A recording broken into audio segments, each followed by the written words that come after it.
Hello everyone, myself Tirtha Hari and I am here with a part 2 of my NEET journey. പിന്നെ കുറച്ച് കാര്യങ്ങൾ note down ചെയ്തിട്ടാണ് ഞാൻ വന്നത്. കുറച്ച് കമൻറ്റ്സ്, കുറച്ച് ഡൗട്ട്സ് ഒക്കെ ചോദിച്ചായിരുന്നു. അതിനുള്ള എല്ലാ റിപ്ലൈയും ഞാൻ ഈ വീഡിയോയിൽ തരുന്നതാണ്.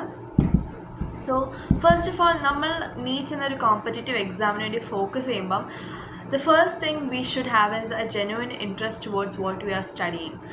ബിക്കോസ് നമ്മൾ എത്ര ഹാർഡ് വർക്ക് ചെയ്തു എന്ന് പറഞ്ഞാൽ നമ്മൾക്കൊരു ഇൻട്രസ്റ്റ് ഇല്ലെങ്കിൽ, ഇൻട്രസ്റ്റ് ഇല്ലാതെ നമ്മൾ എത്ര പഠിച്ചു ഇങ്ങനെ പഠിച്ചു എന്ന് പറഞ്ഞാൽ നമുക്കൊരു കാര്യം ഉണ്ടാവാറില്ല. നമ്മൾ അതിനോട് ഒരു ആത്മാർത്ഥത നമ്മൾ കാണിക്കണം, ആ ഒരു ഇൻട്രസ്റ്റ് ആൻഡ് ഡിറ്റർമിനേഷൻ നമ്മൾ കാണിക്കണം, എന്നാലേ നമുക്കൊരു ബെനിഫിറ്റ് ഉണ്ടാകത്തുള്ളൂ. പിന്നെ നമ്മളിപ്പോൾ പഠിക്കാനായിട്ട് നമുക്ക് എല്ലാം നമ്മൾ ബ്രില്യൻ്റ് ഒരുക്കി തരുന്നുണ്ട്. ലൈബ്രറി വിത്ത് many books, many study materials, 27 study materials നമ്മുടെ കയ്യിൽ തരുന്നുണ്ട്, ലൈബ്രറിയിലുണ്ട്. പിന്നെ എപ്പോൾ വേണമെങ്കിൽ ഡൗട്ട്സ് ചോദിക്കാം പ്രൊഫസേഴ്സിനോട് പോയി. So you have to utilise the benefits they are giving us. So നമുക്ക് റെഫറൻസിന് പോവാം. റെഫറൻസ് പോയി നമുക്ക് ഡൗട്ട് ഉണ്ടെങ്കിൽ അത് പോയി ചോദിക്കണം.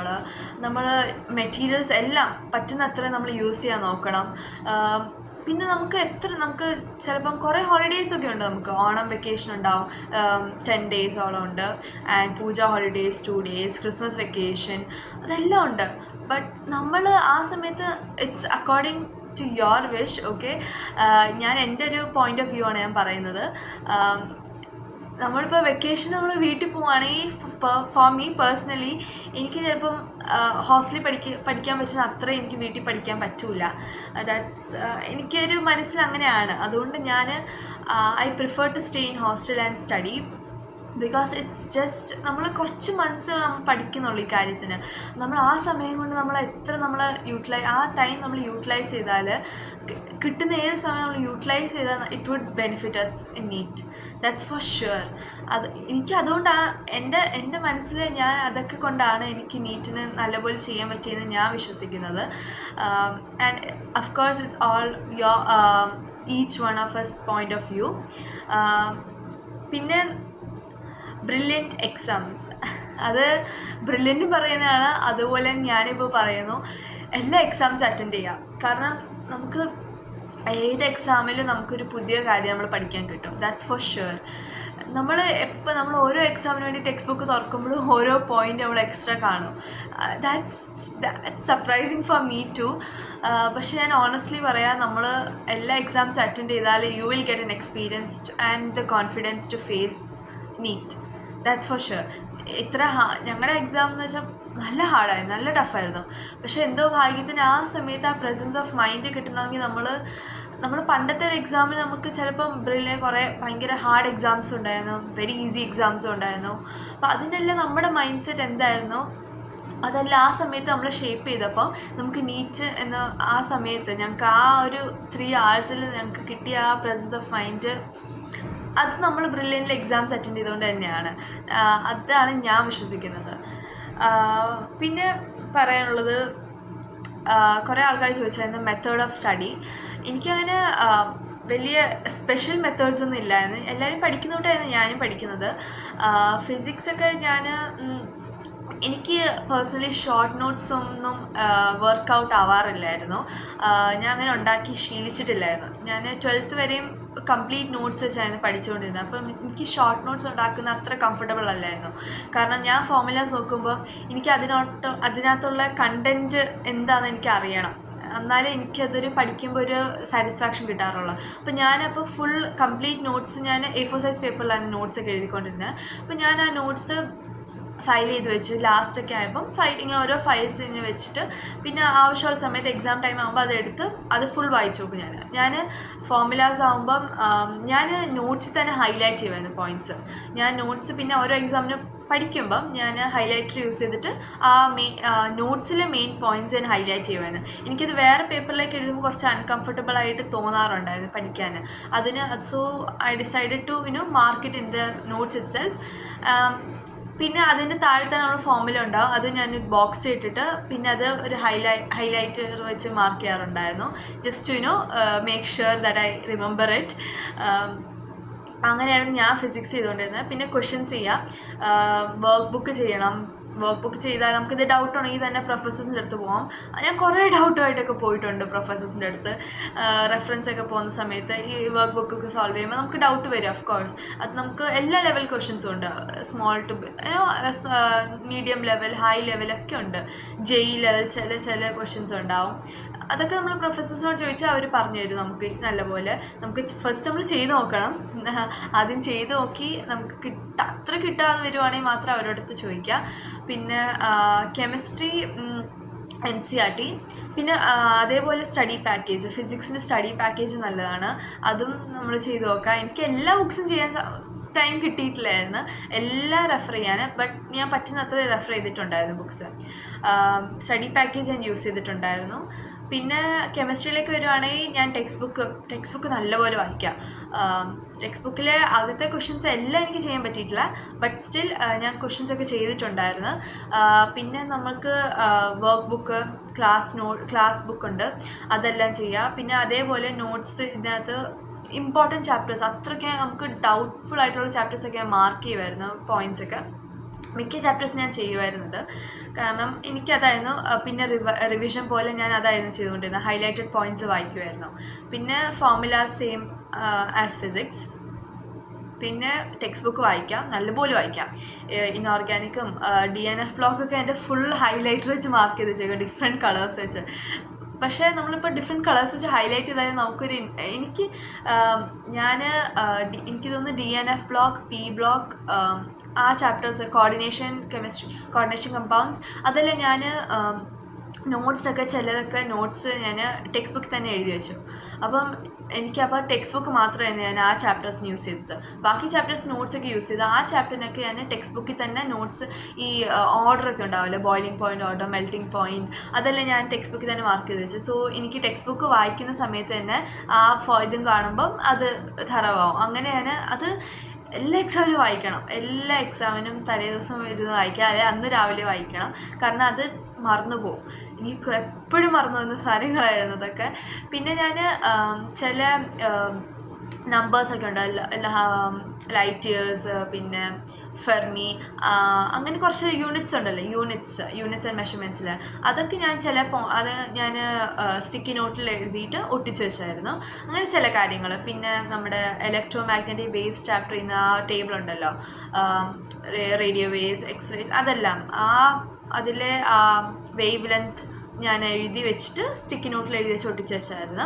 അത് നല്ലൊരു മെത്തേഡാണ്. സ്റ്റിക്കി നോട്ടിൽ എഴുതി വെച്ച് അത് നമ്മൾ ഇടയ്ക്കിടയ്ക്ക് നമ്മൾ പഠിക്കുമ്പോൾ അത് കാണുമ്പോൾ നമുക്കത് റിവൈസ് ചെയ്യാൻ തോന്നും. സോ നമ്മൾ റിവൈസ് ചെയ്യും. അതപ്പം it was useful for me.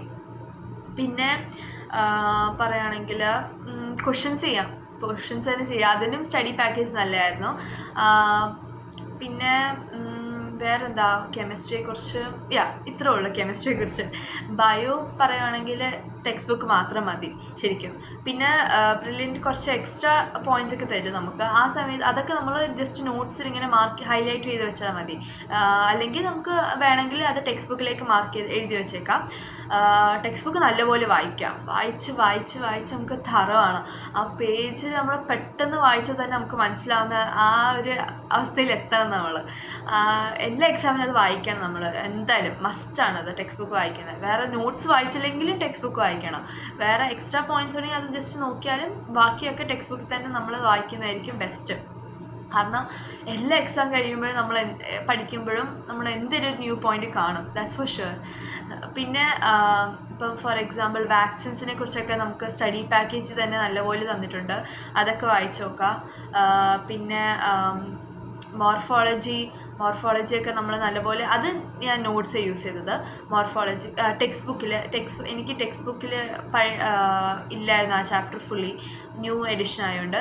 അപ്പം ഞാൻ അതിൻ്റെ ടെക്സ്റ്റ് ബുക്ക് പ്രിൻ്റ് എടുത്തിട്ട് അതിൽ തന്നെ എഴുതി വെച്ചായിരുന്നു. അപ്പം ടെക്സ്റ്റ് ബുക്കിൽ തന്നെ എല്ലാം ഫുൾ ചാപ്റ്റർ എഴുതി വെച്ചായിരുന്നു, except for that families and separate പേപ്പറിൽ എഴുതി വെച്ചത്.